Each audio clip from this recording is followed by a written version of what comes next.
It's peaceful here. This is Omaha Beach on the Normandy coast of France. A place where the water, sand, and sky come together to form a portrait in time. A time remembered by those who visit and who let their thoughts and emotions sink in. Those thoughts drift away to another day. June 6, 1944, D-Day. The day during World War II that Allied forces launched an assault on Nazi-occupied France. The day the water turned deadly, the beaches were bloody, and the sky was full. The day thousands of soldiers on both sides of the war were killed. A day that changed the world forever. And for those who fought and survived, a day they will never forget. It was 18 hours, that's all it was. But we did lose 2,000 men on the beach. I said men, I shouldn't say men. 2,000 kids. We were all kids. We were all kids. We were too young to drink. We were too young to vote. We weren't too young to die. The history of D-Day can be seen everywhere in Normandy. Remnants of when peace was a question, when the future was not yet determined. Bits and pieces of war, scars of battle, symbols of courage and country. It's inspiring for anyone who visits, but especially for those young enough to have only read about it in books. You know, this is like an insight to me, so I can understand what people like me that were my age 75 years ago had to go through. Today we honor thousands of them with markers, lined up with precision and dignity. For the next 30 minutes, we'll follow some young students and adults from the Denver area who came here to remember. And we want to share our story with you as a history lesson, a tribute, and most importantly, a story that needs to be told.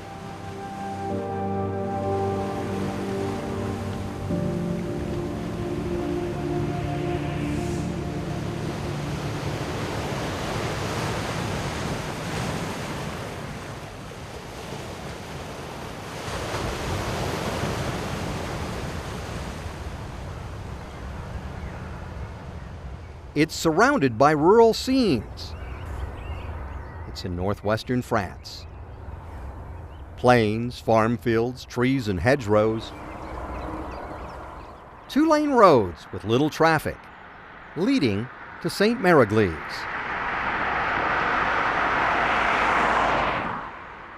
The roots of this tiny village go back centuries, but it's mostly known for the part it played in World War II. On D-Day, the U.S. 82nd and 101st Airborne Divisions parachuted into the village, part of the effort to take out German defenses prior to the beach landings. It's where many of those paratroopers died, as the air assault resulted in heavy casualties. And it's where there's an old house that means so much to a nonprofit organization in Denver. It is owned by PAL, the Denver Police Activities League. Jake Schroeder is the executive director and a history buff. It's a beautiful old French house, about 400 years old. The fence, they said, is about 600 years old. And we've kind of turned it into a big dormitory. Several times a year, the house, which was partly purchased with a donation from a foundation, is filled with students from Denver area schools. Denver police officers are the chaperones. Before they visit the landmarks, they watch movies about D-Day, like the 1962 classic, The Longest Day. They can relate to one scene where a paratrooper named John Steele Chute got caught on a church spire because it's a real story, and that church is a block away. These days, a mannequin of John Steele hangs from the steeple. Visitors learn that Steele was captured by the Germans, but later escaped to rejoin the battle. Sometimes there's a farmer's market in the parking lot of the church.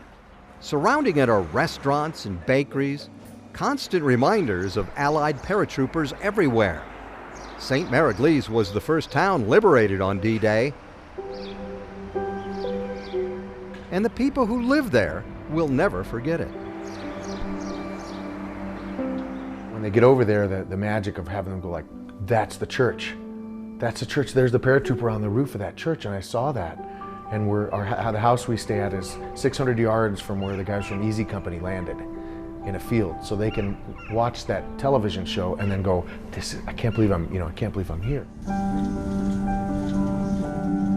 I knew like the simple part of it. I didn't know like the actual like where they landed and where they went through after they landed, all the towns and stuff like that.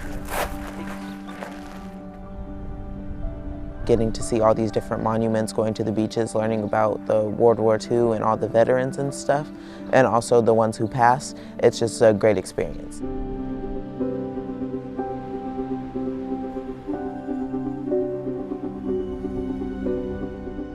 They didn't even know the people here, and they came here to help them out. And it's just, I can't even describe it. This right here, despite the fact that it's a long way from the United States, is a big part of U.S. history. Therefore, it's a big part of my heritage, The students we went with learned many lessons from Normandy. Who's 18? Some were history lessons, some cultural, many lessons for life. That's a 50 caliber machine gun that went through there. For Jake Schroeder and other supporters of the Overlord Project, that's the most important thing. And other than my children being born, this is the one thing I feel like I can do with my life that's gonna, that's really gonna make a difference.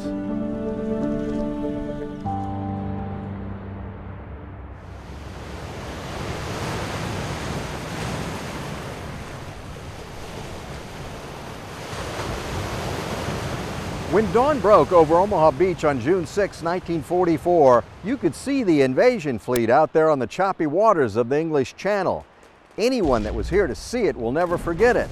It was the largest invasion by sea ever, with more than 7,000 boats and ships carrying 156,000 troops.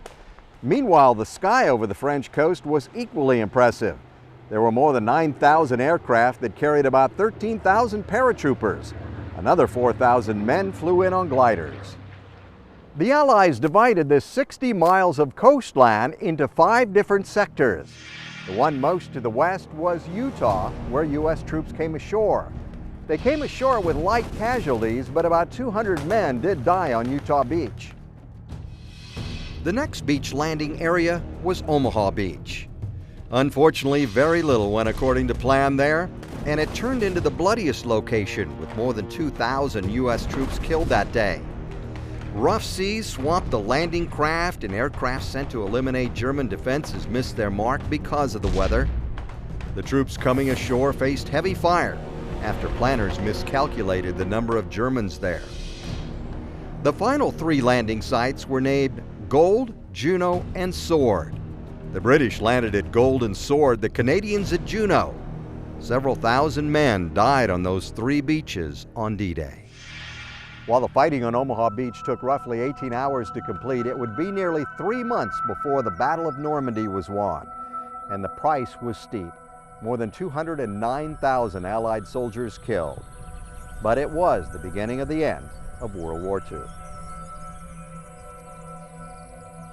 One of the veterans that took a Higgins boat like this onto Omaha Beach 75 years ago was 94-year-old Frank DeVita. He was supposed to come on this trip with us and the students, but he got sick at the last minute and couldn't make it. We did get a chance to talk to Frank about his war experience before we left. His story is raw, emotional, and heroic.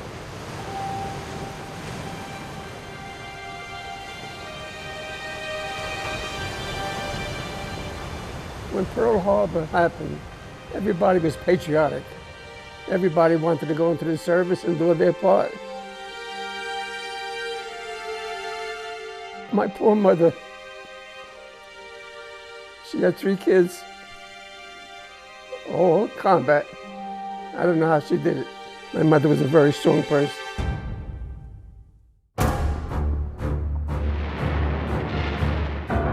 D-Day, they wrote a lot of books and a lot of movies about it. The whole D-Day was only 18 hours.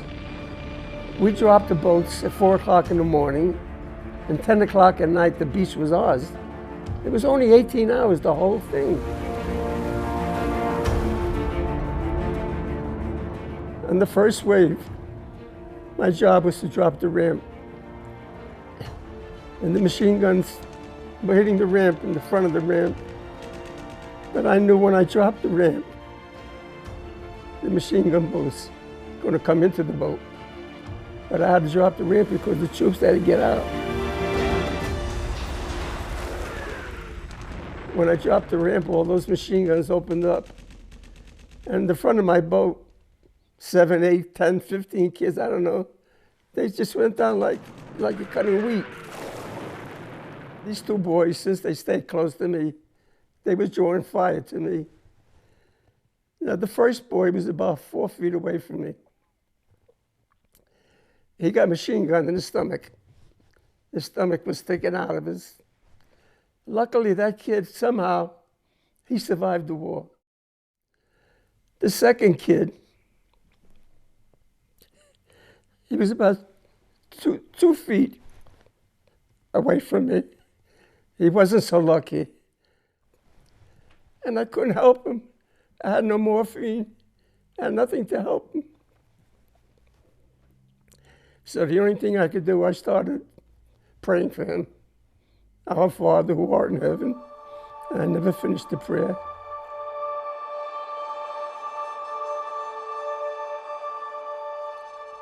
He died right in front of me. And I went into shock, I'll be honest, I went into shock. He was just a little boy. Just a little boy.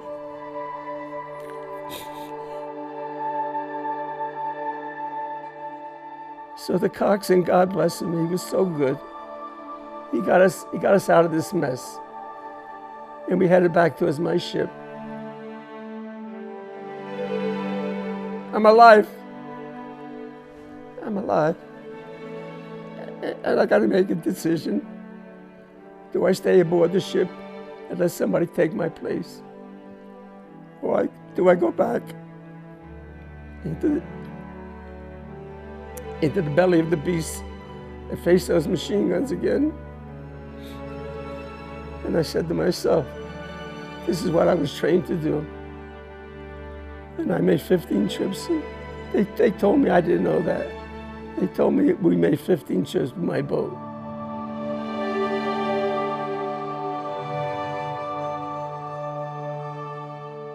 I wanted to get out now so they don't forget what we had to go through.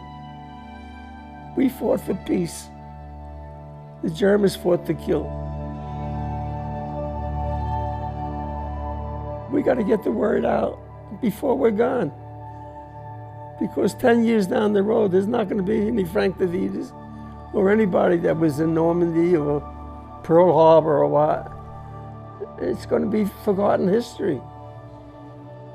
So we shouldn't let it die.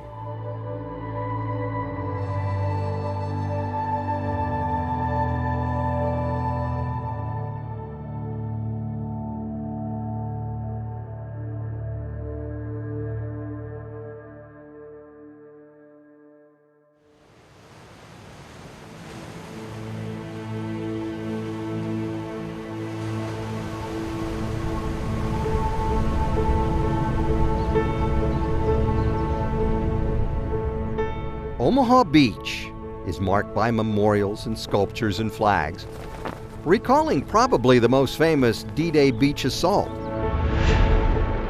It's a beautiful spot, a place Rich DeVita likes to visit.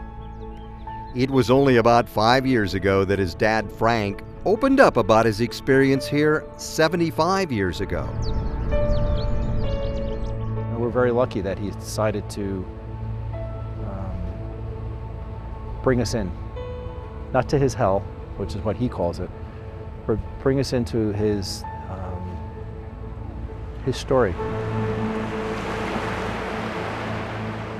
But I see like my dad bringing in Germans firing at him and him being scared, and everybody in the boat being scared and dying, and having puke and blood, and it's a horrible day, and he was here.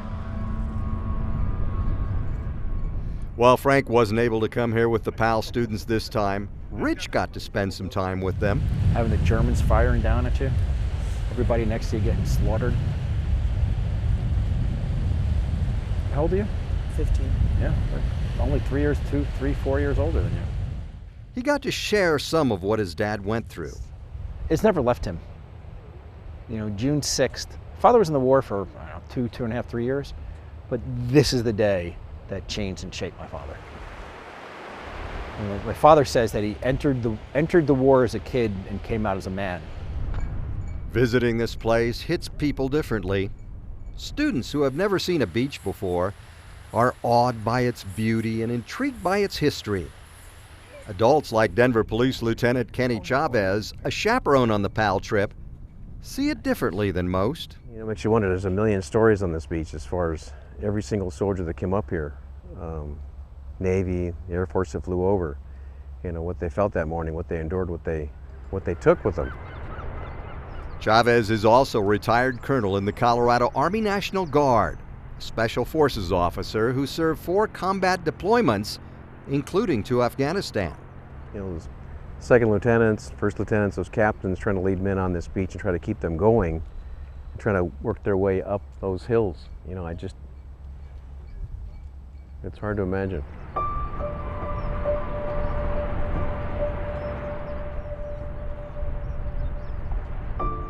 Hard to imagine.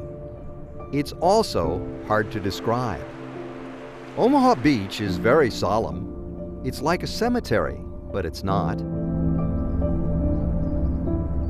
This is a gorgeous beach, beautiful. You want to come out with your family in chairs and like a cooler and and just go into the water and play. And nobody plays here. Nobody plays here because of what happened here.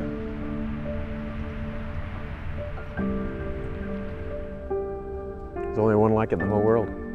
This is a very unique place. And there's a lot of ghosts here.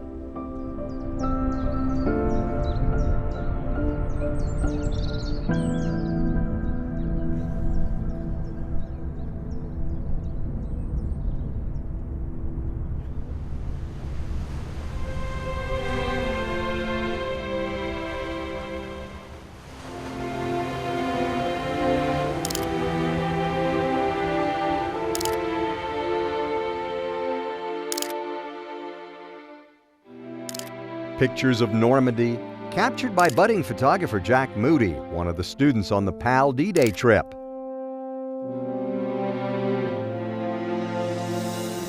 When I go back, people are going to ask me about the trip, what I liked, what I didn't like, and I'll be able to pull my camera out and say, this is what I liked. And of all the hundreds of images Jack captured, those from the Normandy American Cemetery seemed to affect him the most. I found a cross, and it said something along the lines of, "Here lies a fallen comrade, known but to God." And it's just, I think that's really important to realize that there are people that were never identified after the war. And it's also just a cool looking picture.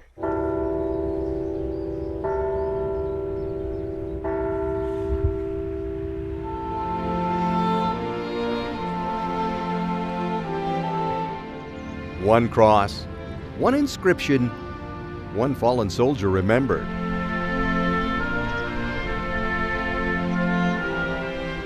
One of the more than 9,000 headstones at the cemetery on the cliffs overlooking Omaha Beach. Each placed to form a straight line from any direction, standing at attention as if in military formation. each honoring those who lost their lives on D-Day or a few months after. It's an emotional sight.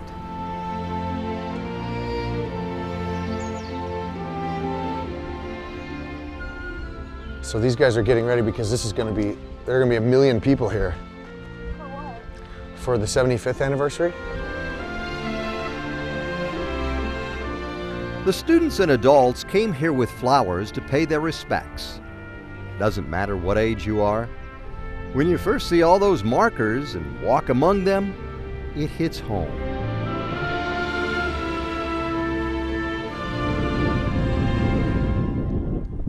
The sacrifice by Americans, the toll of war, the loss felt by families thousands of miles away. I was just thinking about the unnamed guys. That somebody, they probably wondered where their brother went or their son went, you know. And they knew they sent him a letter saying that he was probably killed in combat, but they don't have a body to send home. The PAL students are given flowers to place at the grave sites to help connect them to the people buried here. Think about how they got here. Most of them get it now, but all of them are going to get it later, you know. They'll all have a discussion about it and say, I placed a flower on a soldier's grave at Omaha Beach. We promised to the families in late 1940s was if they chose to have their loved ones not repatriated and left here in Europe, that we would take care of them forever. That means that we would give them the very highest standards possible. And that's our #1 priority.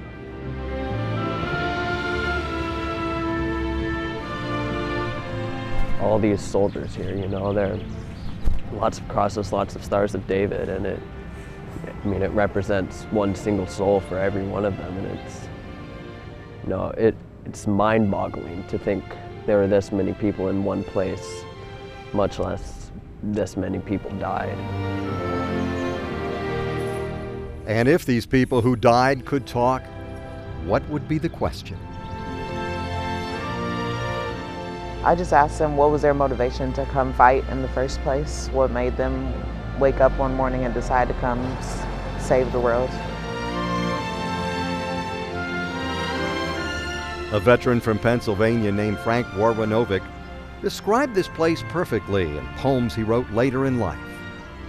When I go back, he said, I know I'll mourn and shed some tears and feel the pain, but I must go back and reminisce and pray for those who remain. For they too were out upon that sea, and then they died in Normandy.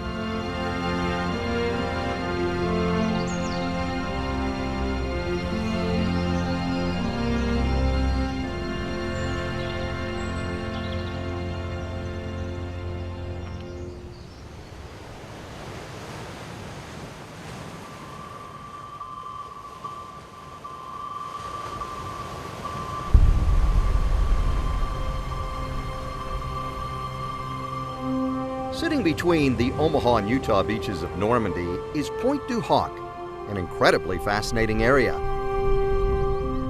It's where U.S. Army Rangers scaled 100-foot cliffs to seize German artillery bunkers. Today, from a distance, the area looks kind of like a golf course. But those holes in the ground, not golf hazards. They're giant craters caused by bombs dropped from Allied planes. Altogether, the force of those explosives equaled the power of the atomic bomb used at Hiroshima. Just another lesson learned in Normandy. They used to paint the bunkers to look like houses, and so the people from far away or the invaders wouldn't see an actual bunker. It would look like a house to them. Painted bunkers were on display at Azeville Battery, a group of German artillery placements built to defend Utah Beach about 10 miles away.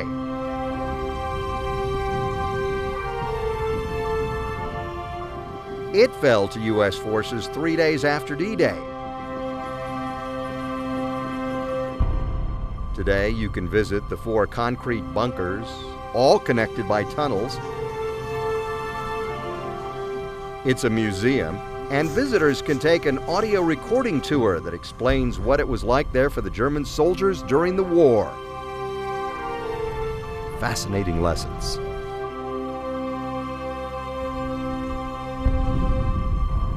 Understanding, exactly how deadly this was. That's never something you can get a feel for just standing in a classroom listening to a lecture,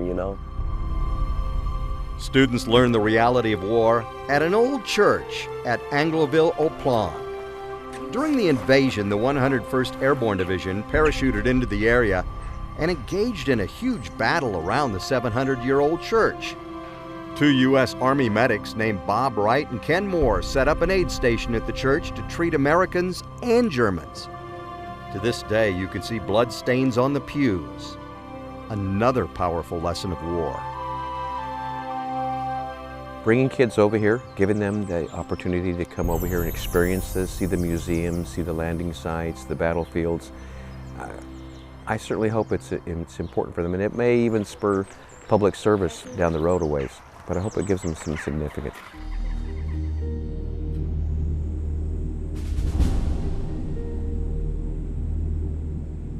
So many lessons to learn, even for a TV reporter.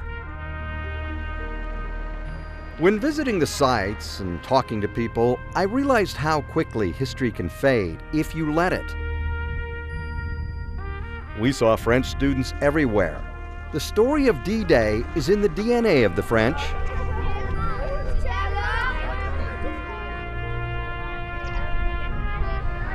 The French had Germans in their backyard 75 years ago,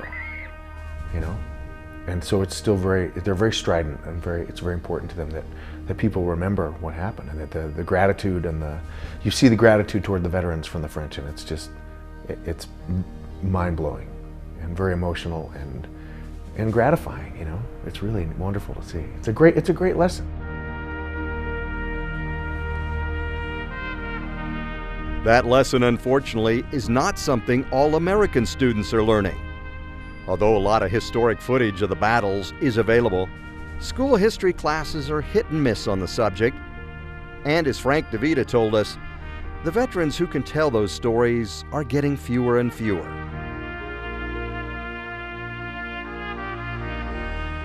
The Department of Veterans Affairs estimates of the 16 million Americans who served in the war, less than 500,000 are still alive.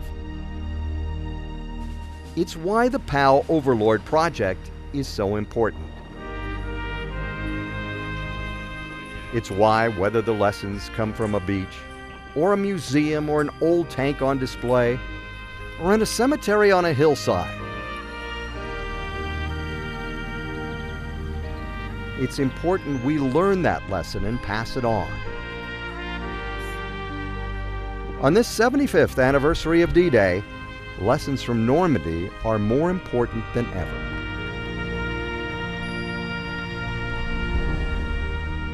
I want to get it out there so people don't forget. It's like the Holocaust. We should never forget. We should never forget.